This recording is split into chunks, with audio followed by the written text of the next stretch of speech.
घुसपैठियों पर अमित शाह ने खोली ममता सरकार की पोल, टीएमसी बौखलाई।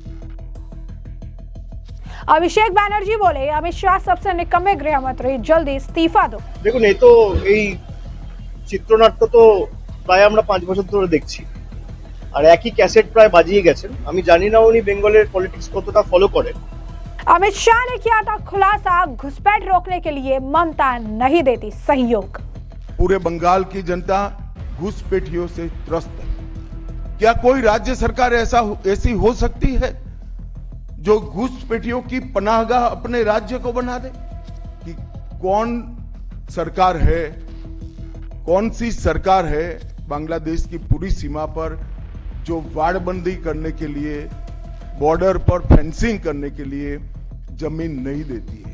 पश्चिम बंगाल विधानसभा चुनाव से पहले नेताओं के बीच आरोप प्रत्यारोप का सिलसिला लगातार जारी है। इसी कड़ी में अब तृणमूल कांग्रेस के अखिल भारतीय महासचिव अभिषेक बैनर्जी ने घुसपैठ के मुद्दे को लेकर केंद्रीय गृह मंत्री अमित शाह पर तीखा हमला बोला है। उन्होंने साफ शब्दों में अमित शाह को निकम्मा गृह मंत्री बता दिया है। अभिषेक बैनर्जी ने कोलकाता हवाई अड्डे पर पत्रकारों से बातचीत के दौरान कहा कि आजादी के बाद अगर कोई सबसे नाकाम और निकम्मा गृह मंत्री रहा है तो वह अमित शाह है। तृणमूल महासचिव ने घुसपैठियों के मुद्दे पर अमित शाह पर पलटवार किया। कहा बिहार चुनाव के समय देश की राजधानी दिल्ली में धमाका हुआ तो क्या वहां ममता बनर्जी की सरकार है? जम्मू कश्मीर में 4 आतंकवादी घुस आए और 26 लोगों को मार गिराया, क्या वहां ममता बनर्जी की सरकार है? वहां आखिर कानून व्यवस्था की जिम्मेदारी किसकी है? सीमा सुरक्षा की जिम्मेदारी बीएसएफ की है जो गृह मंत्रालय के अधीन आता है, और इसी तरह दिल्ली पुलिस और जम्मू कश्मीर पुलिस भी गृह मंत्रालय के अंतर्गत आती है। ऐसे में इन घटनाओं की जिम्मेदारी आखिर किसकी है? क्या कुछ और कहना है उनका, सुनिए। দেখুন এই তো এই চিত্রনাট্য তো প্রায় আমরা 5 বছর ধরে দেখছি আর একই ক্যাসেট প্রায় বাজিয়ে গেছেন। আমি জানি না উনি বেঙ্গলের পলিটিক্স কতটা ফলো করেন।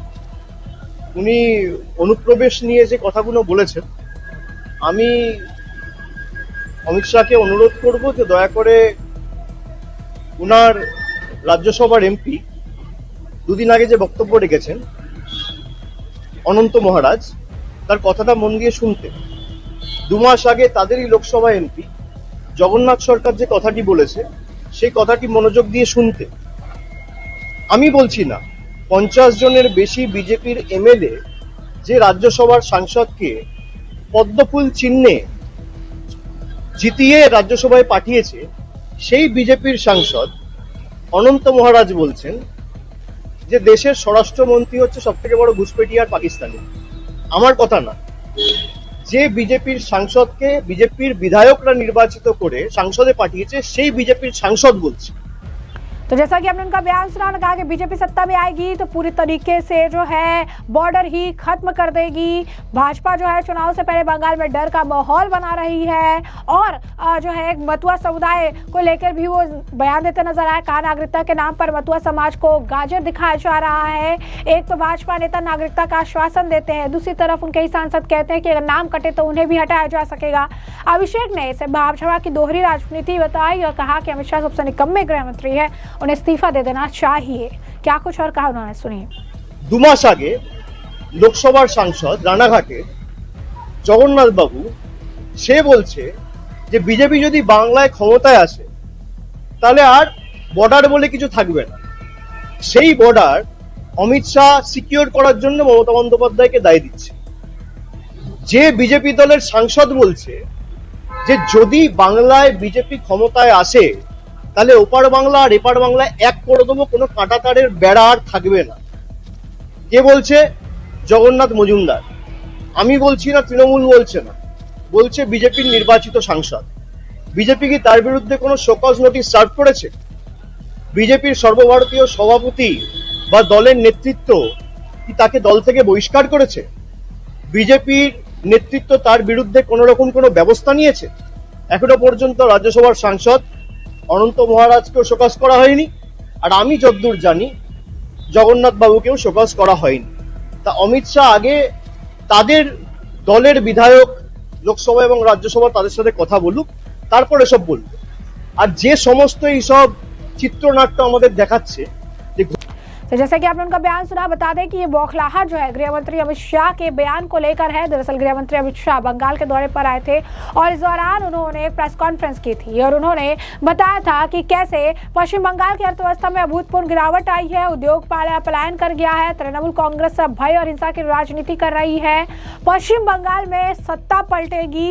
उन्होंने बताया कि भाजपा पूर्वी सीमाओं से घुसपैठ रोकेगी और सत्ता में आने के बाद बंगाल का पूरी तरीके से पूर्णतार्थन जो है सुनिश्चित करेगी। इसी दौरान उन्होंने एक पोल खोली थी और ये बताया था कि कैसे ममता बनर्जी जो है वो घुसपैठ को बढ़ावा देती है और बताया कि बांग्लादेश में अशांति घुसपैठ की बढ़ती चिंताओं के बीच बीएसएफ को कटीली बाड़ लगाने के लिए पर्याप्त जमीन जो है वो बंगाल की ममता बनर्जी सरकार नहीं दे रही है। उन्होंने कहा कि बांग्लादेश से लगने वाली अंतर्राष्ट्रीय सीमा पर घुसपैठ रोकने के लिए उन्होंने बीएसएफ को जमीन मुहैया कराने के लिए से ममता बनर्जी को 7 पत्र भेजे, लेकिन उन्होंने सबको नजरअंदाज कर दिया और अब जो है बीएसएफ पर अवैध घुसपैठ रोकने में नाकाम रहने का आरोप लगा रही है। मेरा सवाल है कि सही कटीली बाड़ के बिना बीएसएफ सीमाओं पर असरदार सीमा सुरक्षा से आखिर कैसे बना पाएगी। सुनिए क्या कुछ कहा था गृह मंत्री अमित शाह ने। मित्रों, जहां पर भी बंगाल में जाते हैं पूरे बंगाल की जनता घुसपैठियों से त्रस्त है। क्या कोई राज्य सरकार ऐसी हो सकती है जो घुसपैठियों की पनाहगाह अपने राज्य को बना दे? राष्ट्रीय सुरक्षा पर एक कितना बड़ा खतरा है, इसका जवाब बंगाल की मुख्यमंत्री ने बंगाल के चुनाव में दे।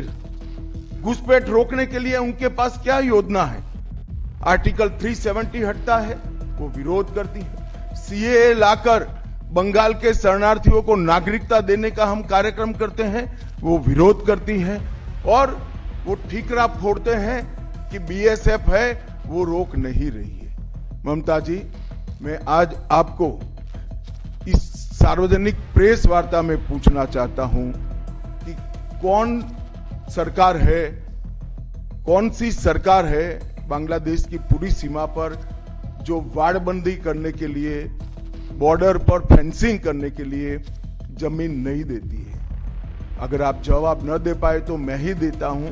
आपकी ही सरकार है जो जमीन नहीं देती है, जिसके कारण फेंसिंग का काम समाप्त नहीं होता। फिर भी भौगोलिक रूप से कठिन सीमा पर से कोई घुस कर आता है तो कहां जाता है? सबसे पहले बंगाल के गांव में जाता है। आपका पटवारी क्या कर रहा है? आपका थाना क्या कर रहा है? क्यों इसको अरेस्ट नहीं किया जाता? क्यों उस पर केस दर्ज नहीं होता? क्यों इसको वापस भेजा नहीं जाता? जवाब है क्या आपके पास? क्या बंगाल की मुख्यमंत्री जवाब दे सकती है कि असम में घुसपैठ क्यों बंद हो गई? त्रिपुरा में घुसपैठ क्यों बंद हो गई? गुजरात और राजस्थान की बॉर्डर पर घुसपैठ क्यों नहीं होती है? पंजाब की बॉर्डर पर घुसपैठ क्यों नहीं होती है? कश्मीर की बॉर्डर पर घुसपैठ क्यों नहीं होती है? सिर्फ बंगाल में क्यों होती है?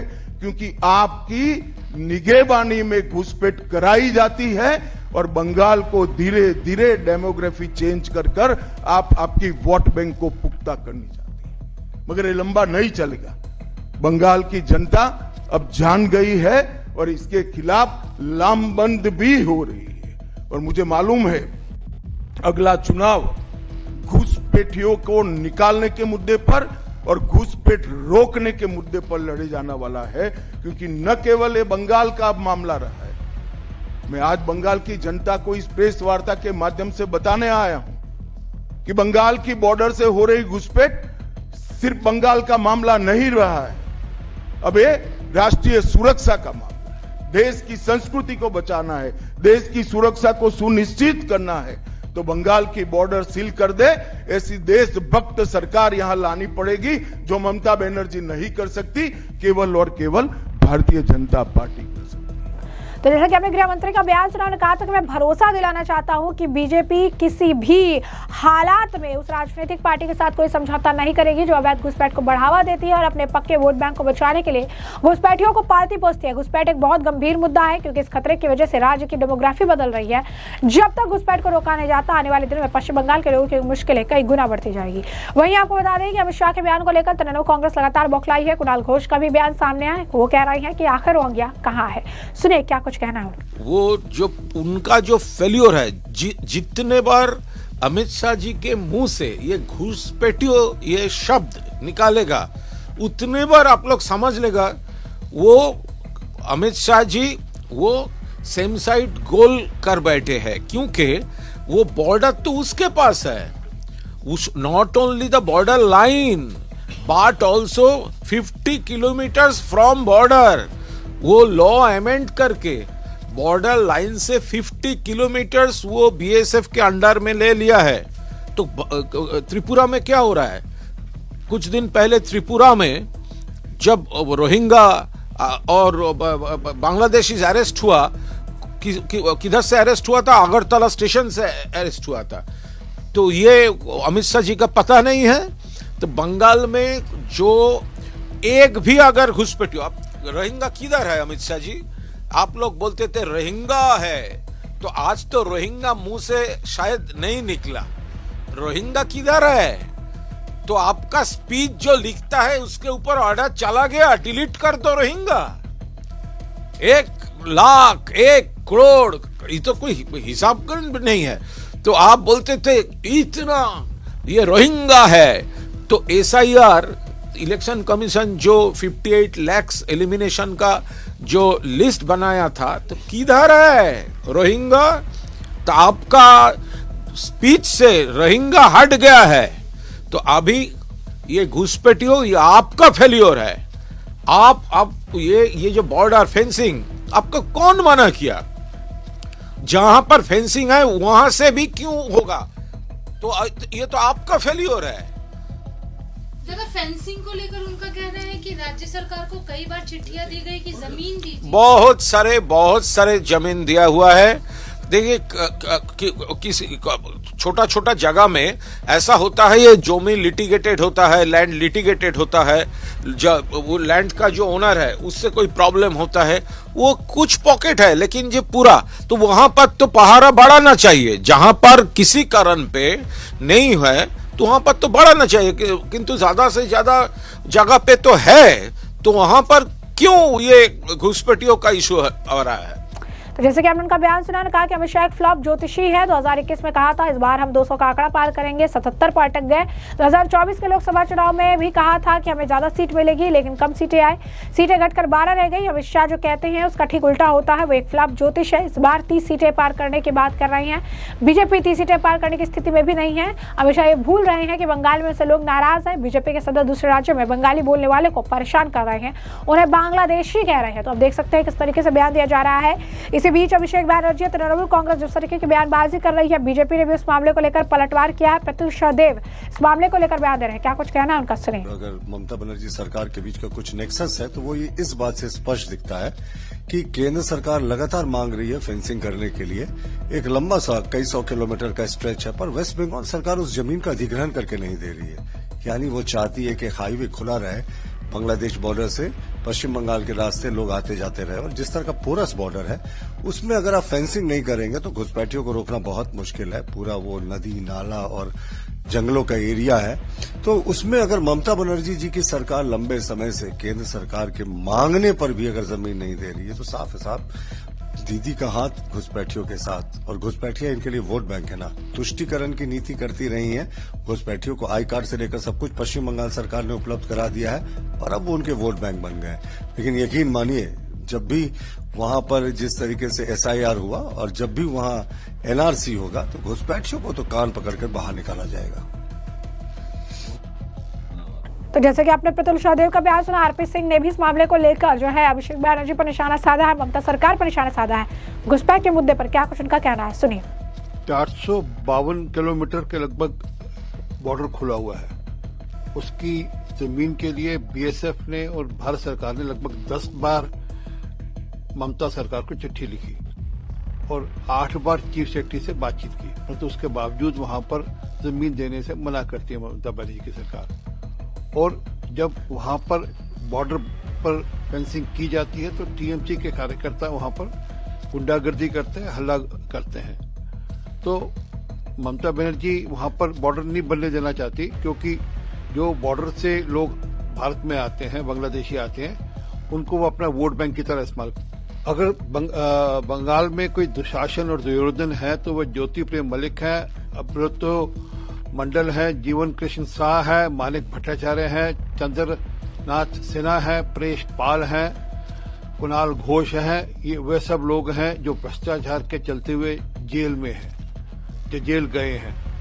ये लोग असली दुशासन है बंगाल के, पर ममता बनर्जी को अपने दुशासन दिखते नहीं। इस बार सुनिश्चित भाजपा वहां पर सरकार बनाएगी। लोगों का भरपूर आशीर्वाद भाजपा को मिलने वाला है, बीजेपी को मिलने वाला है। पिछली बार भी हम लोग 30 से 70 सीटों पर आ गए थे और ममता बनर्जी खुद अपना चुनाव हार गई थी। हम अगर वहां पर सत्ता में आए, हम लोग अगर वहां पावर में आए, तो पहले 6 महीने के अंदर बॉर्डर सील होगा और ये घुसपैठियों की समस्या का हमेशा के लिए निदान होगा। तो ऐसे में आपने तमाम बयान सुन लिए और हमने आपको जो पूरा मामला है विस्तार से बता दिया। और इस पूरे मामले पर अब आपकी भी जो राय हो हमें कमेंट सेक्शन में कमेंट करके जरूर से जरूर साझा करिएगा। धन्यवाद।